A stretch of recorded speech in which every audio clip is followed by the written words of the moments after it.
How to handle properties file बहुत ही famous interview question है और ये आपको काम करते समय भी बहुत काम में आने वाली चीज़ है। तो आइए फटाफट समझते हैं कि प्रॉपर्टीज फाइल को हैंडल किस तरह से किया जाता है। तो वेलकम टू टेस्टिंग शास्त्र, मेरा नाम है अविनाश और समय गंवाए बिना फटाफट शुरू करते हैं कि प्रॉपर्टीज फाइल को रीड कैसे किया जाता है। तो प्रॉपर्टीज फाइल को रीड करने से पहले हमको समझना पड़ेगा कि प्रॉपर्टीज फाइल है क्या चीज़। तो प्रॉपर्टीज फाइल एक सिंपल सी टेक्स्ट फाइल होती है जिसके अंदर आप जो डेटा है वो टेक्स्ट फॉर्मेट में ही स्टोर कर सकते हो, लेकिन यहाँ डेटा हमेशा स्टोर होगा वो की और वैल्यू पेयर के अंदर स्टोर होगा। मतलब यहाँ पे जो भी मेरी टेक्स्ट फाइल में बनाऊंगा वहाँ की इक्वल टू वैल्यू इस तरह से ही मुझे डेटा स्टोर करना है। नॉर्मल रैंडम स्ट्रिंग आप यहाँ पे स्टोर नहीं कर पाओगे। तो एग्जांपल के तौर पे मैं बता देता हूँ, यहाँ पे मैंने एक फाइल बना लिया है और इस फाइल के अंदर मैं सिंपल सेंटेंस लिख दूँ, दिस इज टेस्टिंग शास्त्र, और ये लिख दिया। So this is normal text. तो ऐसा वाला टेक्स्ट आपको प्रॉपर्टीज फाइल में स्टोर करना नहीं है। आपको हमेशा यहाँ पे जो टेक्स्ट स्टोर करोगे वो की वैल्यू फॉर्मेट में ही होना चाहिए, जहाँ पे की इज इक्वल टू वैल्यू, ऐसा ही इसका फॉर्मेट है। फॉर एग्जाम्पल अगर मुझे मेरा नाम लिखना है तो मैं कुछ इस तरह से लिखूंगा, F name is equal to Avinash, ठीक है, या फिर L name is equal to Pingde, something like this. तो मुझे यहाँ डेटा जो लिखना है वो हमेशा की और वैल्यू पेयर में ही लिखना है। तो ये रेस्ट्रिक्शन है प्रॉपर्टीज फाइल का। तो प्रॉपर्टीज फाइल टेक्स्ट फाइल ही होती है, लेकिन इसके अंदर का डेटा हमेशा सिर्फ और सिर्फ की वैल्यू पेयर में होगा। अब यहाँ कुछ चीज़ें आपको ध्यान में रखनी है, जैसे कि की का जो भी नाम आप रखोगे उसमें आपको स्पेस नहीं देना है। मतलब मैंने ऐसे लिख दिया, F name is equal to Avinash, तो ये नहीं चलेगा भाई, क्योंकि यहाँ पे आपने जो की है एफ स्पेस नेम ऐसा कुछ लिख दिया है। तो अवॉइड करो कि आप यहाँ पे स्पेस मेंशन नहीं करो, उसकी जगह आप अंडरस्कोर या हाइफन का इस्तेमाल कर सकते हो, कोई प्रॉब्लम नहीं है। बट मेक श्योर कि आप की में कोई भी स्पेस इस्तेमाल नहीं करो, दैट्स इट। अब आप की आपकी कुछ भी हो सकती है, आप नंबर से भी शुरू कर सकते हो, जैसे मैंने 01 लिख दिया तो ये भी चलेगा, कोई प्रॉब्लम नहीं है। तो यहाँ की कुछ भी हो सकती है, कोई प्रॉब्लम नहीं है। Everything will be counted as string, ठीक है। हर कोई चीज़ यहाँ पे स्ट्रिंग कैलकुलेट कर ली जाएगी, की भी और वैल्यू भी। तो स्ट्रिंग इक्वल टू स्ट्रिंग, ऐसा ही इसका फॉर्मेट होता है हमेशा, ठीक है। आप नंबर भी लिख दोगे तो भी वो रीड करते समय आप स्ट्रिंग ही रीड कर पाओगे। परफेक्ट।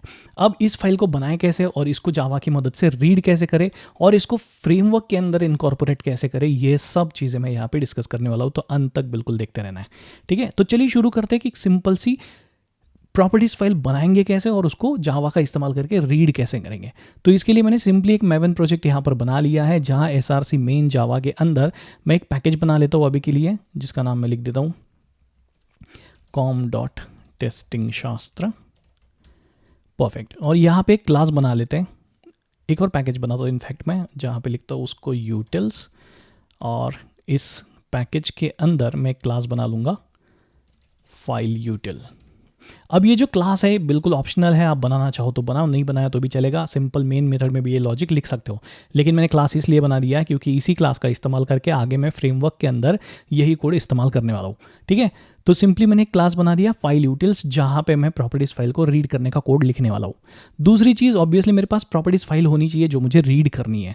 तो सिंपली मैं SRC मेन रिसोर्सेस में जाऊँगा और यहाँ पर एक फाइल क्रिएट कर लूँगा।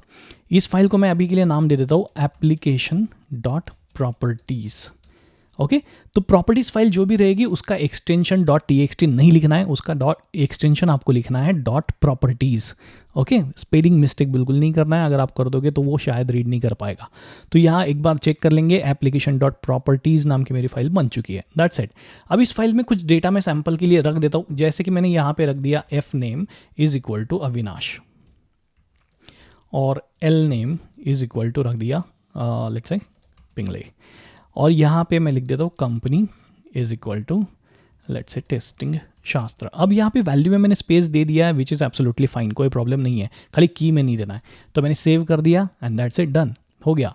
अब मेरी प्रॉपर्टीज फाइल जो है ना वो बन चुकी है। अब इस फाइल के अंदर से मुझे डेटा रीड करना है। अब डेटा रीड करने के लिए कैसे करेंगे, तो वही कोड हम यहाँ पे समझ लेते हैं। तो मैं यहाँ एक मेथड बना लेता हूँ। मेथड अगेन बहुत ऑप्शनल है, आप बनाना चाहो तो बनाओ, अदरवाइज मेन मेथड के अंदर भी ये कोड लिख सकते हो, ठीक है। एज आई सेड कि मैं यही कोड आगे चल के इस्तेमाल करूंगा मेरे फ्रेमवर्क डिजाइनिंग के अंदर, इसीलिए मैं यहाँ थोड़ा सा मॉड्यूलर अप्रोच फॉलो कर रहा हूँ और यहाँ हर चीज़ के लिए अलग अलग मेथड्स बना लूँगा। तो यहाँ पे मैं मेथड बनाता हूँ that is read property, done, और इसको कर देंगे पब्लिक, ख़त्म। अब यहाँ पे मुझे सबसे पहला टास्क करना है, that is file input stream का ऑब्जेक्ट बना लेना है। तो मैं यहाँ लिख दूंगा file input stream FIS is equal to new file input stream. ध्यान में रखना है आपको कि जब भी आप जावा में कोई भी फाइल रीड करना चाहो, भले वो प्रॉपर्टीज फाइल हो, XML फाइल हो, CSV फाइल हो, PDF फाइल हो, whatever file you are reading, you have to first create the object of file input stream class. ठीक है, अब इस क्लास का ऑब्जेक्ट बनाने के बाद में इसके कंस्ट्रक्टर में आपको उस फाइल का पाथ पास कर देना है जो आपको रीड करानी है। तो मुझे ये फाइल रीड करनी है एप्लीकेशन डॉट प्रॉपर्टीज, तो इसकी पाथ मैं यहाँ पे कॉपी पेस्ट करूँगा। पाथ कैसे करोगे copy paste? Simply write click करो, प्रॉपर्टीज में चले जाओ और यहाँ से कॉपी कर लो। नहीं, ऐसे बिल्कुल नहीं करना है। क्यों नहीं करना है? क्योंकि ये पाथ अगर मैं कॉपी करके यहाँ पे पेस्ट कर दूंगा तो ये हार्ड कोडिंग हो जाएगी।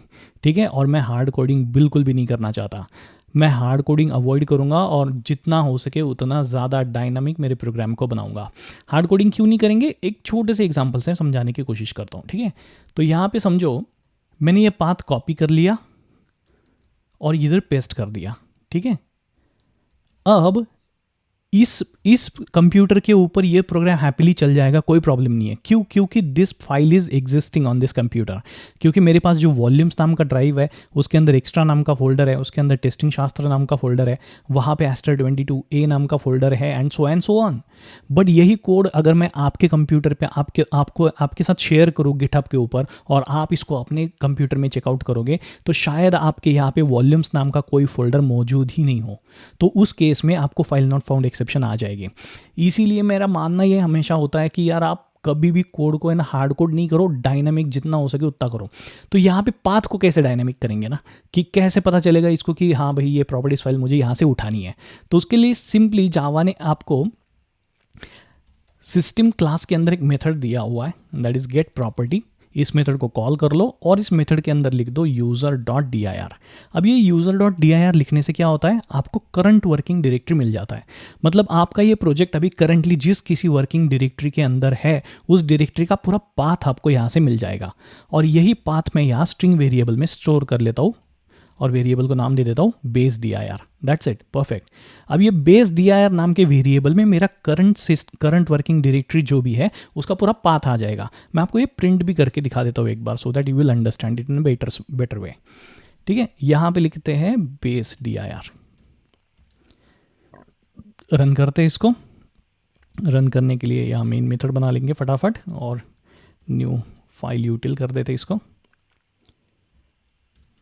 डॉट रीड प्रॉपर्टी, खत्म, और इसको रन करते हैं। Perfect, can you see this? यहाँ पे जो पाथ आ चुका है वो वॉल्यूम्स एक्स्ट्रा टेस्टिंग शास्त्र एस्टर 22 प्रॉपर्टीज फाइल, मतलब इस प्रोजेक्ट के नाम तक का पाथ मुझे मिल चुका है। अब यही सेम कोड आप अपने कंप्यूटर में रन करोगे और आपके पास में शायद डी ड्राइव होगा जहाँ पे आपने कोई टेस्ट नाम का फोल्डर बनाया होगा और वहाँ पे ये प्रोजेक्ट रखा होगा, तो आपको जो पाथ मिलेगा वो मिलेगा d:/test/properties फाइल। ठीक है, तो ये होती है पावर ऑफ डायनामिक, ताकि मेरा कोड है ना हर जगह कहीं भी किसी भी कंप्यूटर पे किसी भी सिस्टम पे चल जाए। ऐसा नहीं कि यार मेरी सिस्टम पे चल रहा है बाकी जगह चल ही नहीं रहा है। ठीक है, तो मैंने यहाँ पे कर दिया डायनामिक, यहाँ पे ले लिया मैंने बेस dir। बट अभी आगे क्या करेंगे, आगे मैं फाइल इनपुट स्ट्रीम में यहाँ पे ये जो पाथ मैंने पूरा कॉपी पेस्ट किया था वो पूरा पाथ मुझे यहाँ तक, देखो यहाँ तक मिल चुका है ना, यहाँ तक मिल चुका है बेस dir से। तो मैं ये सब चीज़ें हटाऊंगा, यहाँ लिखूंगा बेस dir प्लस, जोड़ देंगे, कॉन्केटिनेशन कर देंगे। तो बेस dir के साथ में मैंने src main resources application dot properties जोड़ दिया। अब ये मैंने हटाया क्यों नहीं, क्योंकि ऑब्वियसली जाहिर सी बात है src मेन रिसोर्सेस आपके यहाँ पे भी, आपके मशीन में भी हो सकता है जब आप गिट से चेकआउट करोगे तब। ठीक है, ओके डन। अब यहाँ पे ये बोल रहा है कि आपको यार हैंडल करना पड़ेगा एक्सेप्शन। अब बहुत सारे लोग यहाँ पे थ्रोज लिख देते हैं, बट थ्रोज लिखना नहीं है, मैं रिकमेंड नहीं करता। अगर आपको पता है कि एक्सेप्शन कैसे हैंडल करना है तो उस केस में आपने ट्राई कैच ही लिखना चाहिए, थ्रोज नहीं लिख देना चाहिए। थ्रोज तो सिंपल यार मतलब जिम्मेदारी झटकने जैसा काम हो गया ना, तो थ्रोज बिल्कुल नहीं लिखना है, ट्राई कैच लिखो एज लॉन्ग एज पॉसिबल। अच्छा, कैच में आप क्या कोड लिखोगे, तो आपको हैंडलिंग कोड लिख देना है। हैंडलिंग कोड मतलब क्या, अगर ये फाइल यहाँ इस लोकेशन पे नहीं मिलती है तो क्या करो, तो उसका अगर तोड़ आपको पता है तो उसका यहाँ पे तोड़ आप लिख दो। शायद नया फाइल बनाओगे आप, शायद किसी और लोकेशन से लोगे। ठीक है, तो अभी के लिए मैं हैंडलिंग्स कोड स्किप कर रहा हूँ, उस पर मैं ज़्यादा कॉन्सेंट्रेट नहीं कर रहा हूँ। ठीक है, just to save my time. और यहाँ पे FIS को बाहर बना लेते इधर, क्योंकि अगर ट्राई के अंदर मैं बनाऊंगा तो बाहर एक्सेस नहीं कर पाऊंगा, लोकल बन जाएगा वो, इसीलिए मैंने यहाँ पे FIS को बाहर बना दिया। दैट्स इट, पहला बेसिक सेटअप मेरा रेडी हो चुका है, दैट इज़ मैंने FIS फाइल इनपुट स्ट्रीम का ऑब्जेक्ट बना लिया है और उस ऑब्जेक्ट के कंस्ट्रक्टर के अंदर, मतलब क्लास के कंस्ट्रक्टर के अंदर, मैंने यहाँ पे बेस dir और पूरा फाइल का पाथ मेरा पास कर दिया जो मुझे रीड करनी थी। पहली स्टेप डन हो चुकी है। नाउ सेकंड स्टेप में मुझे प्रॉपर्टीज क्लास का ऑब्जेक्ट बना लेना है जो कि जावा के यूटिल पैकेज में। तो यहाँ पे मैं बना लूँगा properties prop is equal to new properties, that's it. अब इस क्लास की मदद से ही आप प्रॉपर्टीज फाइल को रीड कर पाते हो। आपको कोई थर्ड पार्टी लाइब्रेरी या फिर कोई दूसरे टूल को इस्तेमाल करने की बिल्कुल भी ज़रूरत नहीं है। जावा ने ही आपको एक क्लास दे के रखा है जिसका नाम है प्रॉपर्टीज, ठीक है। तो उसी का मैंने ऑब्जेक्ट बना लिया और ये यूटिल पैकेज के अंदर ही मिल जाता है आपको, ठीक है। अब इस क्लास की एक मेथड है जिसका नाम है लोड। इस मेथड को कॉल कर लेना है और इस लोड मेथड के अंदर आपको आपके फाइल इनपुट स्ट्रीम का ऑब्जेक्ट पास कर देना है, FIS का ऑब्जेक्ट पास कर देना है जो आपने यहाँ पे ऑलरेडी बना के रख दिया है, ठीक है। अब इससे क्या होगा, आपका जो इनपुट स्ट्रीम में दिया हुआ फाइल है वो इधर लोड हो जाएगा और उस लोड की गई हुई फाइल को ये prop नाम का इंस्टेंस वेरिएबल रेफर करने लग जाएगा। अब यहाँ पे भी इसका वही नाटक है, ये बोल रहा है कि यार हैंडल करो एक्सेप्शन को, तो यहाँ पे भी मैं ट्राई कैच मेंशन कर देता हूँ, कोई प्रॉब्लम नहीं है, दैट्स इट। कैच में मैं अभी के लिए कुछ नहीं लिख रहा हूँ और इसको इनिशियलाइज वेरिएबल यहाँ पे नल कर देते हैं, डन। ओके, दूसरी स्टेप मेरी खत्म हो गई। Step 2 is create object of properties class, ठीक है। और स्टेप 1 में मैंने क्या किया था, इनपुट स्ट्रीम का ऑब्जेक्ट बना लिया था, ये वाला, ठीक है, दैट्स इट। 2 स्टेप्स खत्म हो चुकी है। तीसरी स्टेप पे चलते हैं। अभी डायरेक्टली एक्चुअली मैं उस फाइल के अंदर से डेटा को रीड करूंगा। कैसे रीड करेंगे, तो सिंपली यहाँ पे लिख दो prop डॉट गेट प्रॉपर्टी नाम की यहाँ मेथड है। तो प्रॉपर्टीज क्लास के अंदर एक मेथड है जिसका नाम है गेट प्रॉपर्टी। इस मेथड को मैंने कॉल कर लिया और यहाँ ये पास करने को बोल रहा है की। अब जो की आप पास करोगे वो स्ट्रिंग में ही पास करनी है आपको, क्योंकि जैसे मैंने थोड़ी देर पहले कहा कि प्रॉपर्टीज फाइल में की और वैल्यू दोनों भी स्ट्रिंग होती है। तो यहाँ मैं डबल कोट्स में लिख दूंगा कोई भी की जिसकी वैल्यू मुझे चाहिए, तो मुझे पास करनी पड़ेगी की और मुझे रिटर्न में मिल जाएगी वैल्यू। तो समझो मैंने पास किया fname, तो मुझे रिटर्न में मिलेगा अविनाश, ठीक है। तो चलो फटाफट करके देख लेते हैं। तो यहाँ लिख देता हूँ मैं string name is equal to something like this और यहाँ इस नेम को प्रिंट कर देते हैं, ठीक है। नेम प्लस नेम, सेव करते हैं, खत्म। अब इसको रन कर लेंगे। Okay, can you see this, यहाँ पे अविनाश मुझे मिल चुका है, मतलब इसने जो प्रॉपर्टी है fname इसको कॉल कर लिया, रीड कर लिया। So this is how you can read the simple properties file, ठीक है। इस तरह से आप इसको रीड कर सकते हो। अब ये बहुत बेसिक प्रोग्राम है, बहुत बेसिक स्टेप्स हैं, 3 ही स्टेप्स हैं इसके अंदर। पहले तो फाइल इनपुट स्ट्रीम का ऑब्जेक्ट बना लेना है, दूसरा प्रॉपर्टीज क्लास का ऑब्जेक्ट बना लेना है, तीसरा प्रॉपर्टीज क्लास को लोड कर देना है, प्रॉपर्टीज फाइल को लोड कर देना है यूजिंग लोड मेथड, और फिर चौथी स्टेप में आपको क्या कर देना है, गेट प्रॉपर्टी नाम की मेथड कॉल करके जो भी आप की पास करोगे उसका वैल्यू आपको रिटर्न में ले लेना है और उसको स्ट्रिंग में स्टोर कर देना है। बड़ा सिंपल है ये, ठीक है, दैट्स इट, प्रीटी सिंपल। अब यहाँ पे देखो मैंने स्पेस वाला एक वैल्यू दिया था, that is company is equal to testing Shastra. इसको भी मैं एक बार रीड करके दिखा देता हूँ ताकि यू वुड अंडरस्टैंड कि यार स्पेस अगर वैल्यू में रहा तो कोई प्रॉब्लम नहीं होती है, ठीक है। रन करते इसको, perfect. Can you see this, testing शास्त्र मुझे पूरा का पूरा मिल चुका है यहाँ पे। लेकिन अगर मैं समझो गलती से क्या करूँ, यहाँ की के अंदर मैंने स्पेस दे दिया, f स्पेस नेम मेंशन कर दिया मैंने, और यहाँ पे आ जाता हूँ मैं, यहाँ पे लिख देता हूँ f स्पेस नेम और रन करते इसको। जैसे मैंने रन किया, कैन यू सी हियर, मुझे यहाँ पे मिल चुका है नल, मतलब ये बोल रहा है ऐसा कोई मैचिंग एलिमेंट है ही नहीं। क्यों नहीं है भाई, क्योंकि यहाँ पे मैंने की के अंदर स्पेस दे के रखा हुआ है। तो ये स्पेस अवॉइड करना है आपको, स्पेस ऐड नहीं करना है दोस्तों, ठीक है। ओके, बेसिक हम तो समझ गए कि किस तरह से प्रॉपर्टीज फाइल को रीड किया जाता है। अभी इसी फाइल में थोड़ी से मैं एडवांसमेंट्स करूंगा और इसी को मैं फ्रेमवर्क के लिए कैसे इस्तेमाल करते हैं या फिर मेरा जो कॉमन डेटा है उसको स्टोर करने के लिए कैसे इस्तेमाल करेंगे, वो चीज़ें हम यहाँ पे समझने की कोशिश करते हैं, ठीक है। अब यहाँ पे मैं थोड़ा सा डायनामिक करने वाला हूँ चीज़ों को, पैरामीटराइजेशन करने वाला हूँ बहुत ज़्यादा, इसलिए कन्फ्यूज़ बिल्कुल भी नहीं हो जाना है। जिस पॉइंट पर आपको कन्फ्यूजन लगता है मुझे कमेंट में तुरंत बता देना है कि यार यहाँ पे कन्फ्यूजन हो चुका है, मैं थोड़ा और आसान तरीके से इसको आपके सामने लाने की कोशिश करूंगा, ठीक है। ओके, चलिए, तो ये थी मेरी मेथड रीड प्रॉपर्टी, जहां पे मैंने प्रॉपर्टीज फाइल को सिंपली रीड कर लिया है। अब यही वाला कोड आपको इंटरव्यू में पूछा जाता है, यही चिपका देना, ठीक है। इतना ही कोड है, 4 ही लाइन का कोड है और यही एक्सप्लेन कर देना, this is what expected. Okay, अब देखते कि फ्रेमवर्क में इसका इस्तेमाल कैसे किया जाता है, ठीक है। तो फ्रेमवर्क के अंदर मोस्टली क्या होता है, हमारे पास में बहुत सारे यूज़र नेम्स होते हैं, पासवर्ड्स होते हैं, या फिर यूआरएल्स होती है, अलग अलग ब्राउज़र के नाम होते हैं, या फिर डेटाबेस की कनेक्शन स्ट्रिंग होती है, डेटाबेस के यूज़र नेम पासवर्ड्स होते हैं।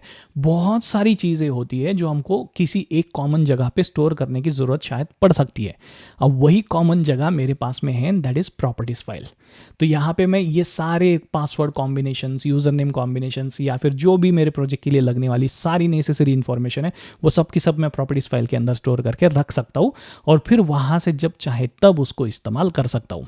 ठीक है, तो कैसे समझते हैं? देखो, मैंने यहाँ पे बना ली है एप्लीकेशन डॉट प्रॉपर्टीज़ नाम की फाइल। अब समझो मुझे ब्राउज़र ओपन करना है, मेरा ब्राउज़र, तो मैं यहाँ पे ब्राउज़र नेम नाम का की बना लेता हूँ, यहाँ लिख देता हूँ क्रोम। अब यहाँ दूसरा मैं बना लूँगा, that is URL। Let's say app_URL मैंने बना लिया, और इज इक्वल टू https://www.myntra.com मैंने लिख दिया भाई यहाँ पे। ठीक है, तो यहाँ myntra.com की मेरी एप्लीकेशन URL है। अब ये एप्लीकेशन URL अगर आप एक्चुअल कंपनी में देखोगे तो इन्वायरमेंट वाइज बदल जाती है। मतलब ये QA इन्वायरमेंट के लिए अलग है, डेव इन्वायरमेंट के लिए अलग है, स्टेज के लिए अलग है, मे बी आपके पास में और कुछ इन्वायरमेंट्स है, प्री प्रॉड है, तो उनके लिए अलग होती है। तो मैं यहाँ पे कुछ मल्टीपल URL लिख लेता हूँ। जैसे मैं लिख लेता हूँ app.dev.url, मतलब ये जो मेरी URL है ये डेव इन्वायरमेंट की है, और ये कुछ इस तरह से https://www.dev.myntra.com। ठीक है, अब ये मेरी दूसरी URL हो गई। ऐसे मेरे पास में तीसरी भी URL हो सकती है, तीसरी इन्वायरमेंट की, जहाँ पे मैंने ये शायद स्टेज लिख दिया है, और ये भी बन गया मेरा स्टेज। ठीक है, और शायद और एक URL मेरे पास हो सकती है, मे बी वो प्री प्रॉड की हो मेरी। ठीक है, और यहाँ पे ये लिख दिया मैंने, या फिर QA इन्वायरमेंट मोस्टली हमारे पास में होता है ना, तो यहाँ मैं लिख लेता हूँ QA। तो ये बन गया मेरा QA इन्वायरमेंट का URL। अब हर इन्वायरमेंट के ऊपर यूज़र नेम और पासवर्ड्स अलग अलग हो सकते हैं, तो मैंने समझो लिख दिया यहाँ पे QA.user1। ये हो गया मेरा पहला यूज़र। लेट्स से मैंने लिख दिया एडमिन नाम का, मैंने पहला यूज़र बनाया QA इन्वायरमेंट के ऊपर। फिर उसी का password QA.pass1 is equal to मैंने लिख दिया admin@123। तो ये दोनों यूज़र नेम और पासवर्ड भी मैंने स्टोर कर दिए QA इन्वायरमेंट के, बट नॉट नेसेसरी कि यही सेम यूज़र नेम पासवर्ड आपको डेव इन्वायरमेंट या स्टेज इन्वायरमेंट पे भी मिले, तो वहाँ पे शायद अलग हो सकते हैं। तो वो भी अलग कॉम्बिनेशन आप यहाँ पे लिख लो। मतलब आपके प्रोजेक्ट में जितनी सारी चीज़ें हैं जो आपको कॉमनली लगने वाली है, वो सारी की सारी आप यहाँ पे मेंशन करके रख दो। और इसके अंदर आप कमेंट भी करा सकते हो यूजिंग हैशटैग, जिसमें आप लिख सकते हो कि यार ये नीचे की डिटेल्स जो है मेरी इन्वायरमेंट डिटेल्स हैं। ठीक है, समथिंग लाइक दैट। फिर यहाँ पे मैं शायद नीचे लिख सकता हूँ कि ये मेरे क्रेडेंशियल्स हैं, तो इससे पढ़ने में भी आसानी हो जाएगी मुझे। अब ये कमेंट्स एग्जीक्यूट नहीं होते हैं, इनको आप रन भी नहीं कर सकते, इतना बेसिक प्रोग्रामिंग तो हमको पता ही है। ठीक है, ओके, तो यहाँ पे मुझे जितने कॉमन डेटा चाहिए, कॉमन चीज़ें चाहिए जो मैं मेरे फ्रेमवर्क के लिए इस्तेमाल करने वाला हूँ, वो सब मैं यहाँ पे इस एप्लीकेशन डॉट प्रॉपर्टीज़ फाइल के अंदर ला के रख दूंगा। That's it. अब इसी चीज़ को इस्तेमाल हम हमारे फ्रेमवर्क के अंदर कैसे करेंगे? तो इमेजिन करो कि यहाँ पे मैंने SRC मेन जावा के अंदर मेरा फ्रेमवर्क का एक मेथड बनाया है। लेट्स से कीवर्ड मैं बना रहा हूँ एक, यहाँ लिख देते हैं कीवर्ड्स, और यहाँ लिख देंगे कीवर्ड नाम का क्लास। अब इस कीवर्ड नाम के क्लास में यहाँ पे मैंने बनाई ये मेथड, समझो ओपन ब्राउज़र। ठीक है, अब मुझे ब्राउज़र खोलना है। अब कौन सा ब्राउज़र खोलना है? जो यहाँ एप्लीकेशन डॉट प्रॉपर्टीज़ फाइल के अंदर मेंशन है, वही ब्राउज़र मुझे खोलना है। तो कैसे करेंगे, ध्यान से समझते हैं। ठीक है, तो यहाँ मैं लिख दूंगा स्ट्रिंग ब्राउज़र नेम। ठीक है, और ये ब्राउज़र नेम मेरे पास में आने वाला है कहाँ से? फाइल यूटिल्स में मैंने जो यहाँ पे रीड प्रॉपर्टी मेथड बनाई थी, जिससे मैंने ये पूरा प्रॉपर्टीज फाइल रीड किया था ना, इसी कोड को मैं थोड़ा सा पैरामीटराइज करा दूंगा यहाँ पे। तो यहाँ पे फाइल यूटिल्स के अंदर ही मैं एक मेथड बनाता हूँ जिसका नाम है गेट ब्राउज़र नेम। ठीक है, और यहाँ पे लिख देंगे पब्लिक। अब यहाँ मैं लिखने वाला हूँ स्ट्रिंग, अगेन अपना बेस dir, जहाँ से मैं बेस dir ले लूँगा, मेरा करंट वर्किंग डायरेक्टरी ले लूँगा, सिस्टम डॉट गेट प्रॉपर्टी कर लेंगे, और यहाँ पे हमारी जो फाइल का यहाँ पे लिखेंगे user dot dir। That's it, ये करंट वर्किंग डायरेक्टरी मुझे मिल गया।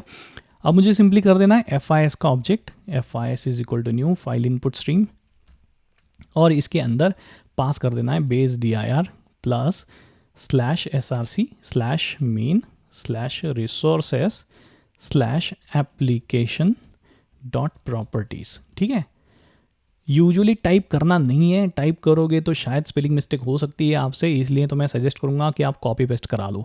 अगर आपका टाइपिंग स्पीड ठीक ठाक नहीं है तो you can just simply copy paste. Okay, तो यहाँ पे अभी के लिए मैं थ्रोज लिख देता हूँ, क्योंकि लाइन ऑफ कोड में बचाना चाह रहा हूँ थोड़ा सा, ताकि आपको दिखने में थोड़ा सा डिसेंट सा दिखे। ओके, फाइल इनपुट स्ट्रीम का ऑब्जेक्ट बना लिया। दूसरा काम होता है मेरा प्रॉपर्टीज़ फाइल का ऑब्जेक्ट बना लेना। तो यहाँ पे मैंने बना दिया prop is equal to new properties, और यहाँ पे लिख देंगे प्रॉप डॉट लोड। अब लोड करेंगे इसको FIS को। ठीक है, अब यहाँ से भी मैं थ्रोस करा देता हूँ अभी के लिए, दैट्स इट। ओके, तो यहाँ पे मुझे ना सिर्फ ब्राउज़र नेम चाहिए, मतलब ये मेथड मुझे लाके देने वाली है ब्राउज़र का नाम, लेकिन कहाँ से? एप्लीकेशन डॉट प्रॉपर्टीज़ से। अब एप्लीकेशन डॉट प्रॉपर्टीज़ में ब्राउज़र नेम कहाँ पे स्टोर किया गया है? तो ब्राउज़र नेम नाम की की में स्टोर किया गया है। तो मैं ये कॉपी करूँगा और यहाँ पे आके लिख दूंगा string browser name is equal to prop dot get property, हमारी यही मेथड कॉल कर लेंगे और इसमें ये की पास कर देंगे, दैट इज ब्राउज़र नेम। ख़त्म, यहाँ पे मुझे ब्राउज़र नेम मिल जाएगा, दैट्स इट। इसी को हम करेंगे रिटर्न। ठीक है, और यहाँ इसका रिटर्न टाइप चेंज करेंगे, इसको कर देंगे स्ट्रिंग। खत्म। अब ये जो मेथड है मेरी बन चुकी है, रेडी हो चुकी है, और ये मुझे ब्राउज़र नेम रिटर्न करके ला देगी। ठीक है, अब इस मेथड का इस्तेमाल सिर्फ और सिर्फ एप्लीकेशन डॉट प्रॉपर्टीज़ फाइल के अंदर से ब्राउज़र नेम को लाना ही होगा, दूसरा और कोई उद्देश्य इसका नहीं है। ओके, चलिए अब कीवर्ड के अंदर चलते हैं। अब मुझे ब्राउज़र नेम चाहिए, तो जाहिर सी बात है कि ब्राउज़र नेम लाने का मेथड जो है मेरा फाइल यूटिल के अंदर है, तो मैं सिंपली यहाँ बना लूँगा file util. Okay, file is equal to new file util, class का ऑब्जेक्ट बना लेते हैं, और इस क्लास के अंदर हमने अभी रिसेंटली एक मेथड बनाई है, that is get browser name, इसको कॉल कर लेंगे। ख़त्म। अब यहाँ पे आपको इफ एल्स चला देना है। ठीक है, और इसके अंदर लिख देंगे if browser name dot equals ignore case. अगर क्रोम है तो आपको सिंपली ओपन कर लेना है क्रोम ड्राइवर का इंस्टेंस। तो मैं यहाँ पे लिख लेता हूँ remote web driver is equal to new. यहाँ पे इनिशियलाइज नहीं करेंगे इसको, यहाँ पे सिंपली नल कर देंगे। ठीक है, तो यहाँ मैं नीचे आऊँगा इफ़ के अंदर, और अगर ये क्रोम से मैच करता है तो मैं यहाँ लिखूँगा न्यू क्रोम ड्राइवर। अब देखो ये मैंने क्यों किया बताया क्या? क्योंकि रिमोट वेब ड्राइवर इंस्टेंस जो है ये मुझे पूरे क्लास लेवल पे लिखना था, ग्लोबली लिखना था, इसलिए मैंने यहाँ पे इसको क्रिएट किया, बट इसको खाली नल से इनिशियलाइज कर दिया। अब ये प्रॉपरली इनिशियलाइज कहाँ पे होगा? यहाँ पे होगा जब ये ब्राउज़र का नाम क्रोम से मैच किया जाएगा तब। ओके, यहाँ पे थ्रोज ऐड करना पड़ेगा हमको, क्योंकि हमने वहाँ से थ्रोज कराया हुआ है। Okay, perfect, done. अब ये जो ब्राउज़र नेम है इसको इनिशियलाइज कर देते हैं यहाँ से। खत्म। ओके, अब ये ट्राई कैच में हटाता हूँ ना, ये थोड़ा सा क्लमजी दिखने लग जाता है तो हम कंफ्यूज हो जाएंगे, रादर मैं निकाल ही देता हूँ इसको। ओके, फिर एल्स में चलते हैं। यहाँ पे एक और इफ लिख देंगे, अगर मेरा ब्राउज़र नेम जो है वो अगर इक्वल्स इग्नोर के फायरफॉक्स ब्राउज़र है। ठीक है, अगर वो फायरफॉक्स है, ठीक है, तो मैं यहाँ लिख लूँगा driver is equal to new Firefox driver. ठीक है, दैट्स इट। एल्स इफ मैं फिर से चला जाऊँगा यहाँ पे, और यहाँ फिर से मैं ब्राउज़र के लिए दूसरा ऑप्शन दूंगा, that is browser name dot equals ignore case. अगर सफारी है, मे बी आप इंटरनेट एक्सप्लोरर भी इस्तेमाल कर सकते हो, कोई प्रॉब्लम नहीं है, तो यहाँ लिखेंगे न्यू सफारी ड्राइवर। ठीक है, दैट्स इट। लास्ट में एक एल्स लिख देंगे एरर हैंडलिंग के लिए, और यहाँ पे सिस्टम डॉट एरर लिख दूंगा मैं, जिसमें लिख दूंगा इनवैलिड ब्राउज़र नेम। ठीक है, और इस केस को भी चेक कर लेंगे कि ये सही चल रहा है कि नहीं चल रहा है, और यहाँ पे लिख देंगे ब्राउज़र नेम। परफेक्ट, तो बन चुका है मेरा सिंपल सा कीवर्ड, जहाँ पे मैंने प्रॉपर्टीज फाइल का इस्तेमाल करके ब्राउज़र नेम को डायनामिक करवा दिया है।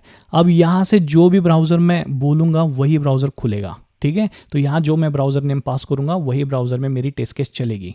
तो इस कीवर्ड को ना एक बार चेक करके देख लेते हैं। चेक कैसे करेंगे? एक सिंपल से टेस्ट केस लिख लेते हैं। कहाँ लिखेंगे टेस्ट केस? तो SRC टेस्ट जावा में चले जाना है, और यहाँ पे एक पैकेज बना लेंगे जिसका नाम मैं लिख देता हूँ com.testing शास्त्र, और यहाँ पे एक क्लास बना लेते हैं अभी के लिए, लेट्स से टेस्ट केसेस।